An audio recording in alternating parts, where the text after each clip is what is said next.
नमस्कार श्रोते हो, मी ज्योतिषशास्त्री दिनेश जोशी. दैनिक फलादेश कन्या राशीचे सांगण्यास सुरुवात करीत आहे. साधारण हे फलादेश आठवडाभरासाठी आहे. आज 28 नोव्हेंबर रोजीपासून पुढील आठवडाभर पुढील आपल्याला हे फलादेश उपयोगाला येऊ शकतात. या आठवड्यामध्ये आपली आवक चांगली होणार आहे. काही कामाच्या संदर्भामध्ये आपल्यामध्ये अतिशय चांगली ऊर्जा निर्माण होणार आहे. लाभ अनेक होणार आहेत.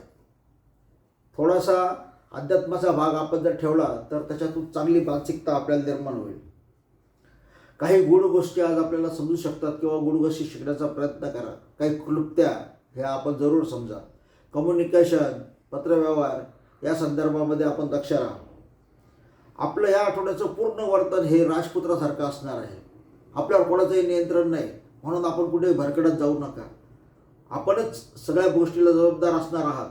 त्याच्यामुळे विचारपूर्वक सावधानतेने निर्णय घेण्याची आपली जबाबदारी राहील. इति शुभम भवतु.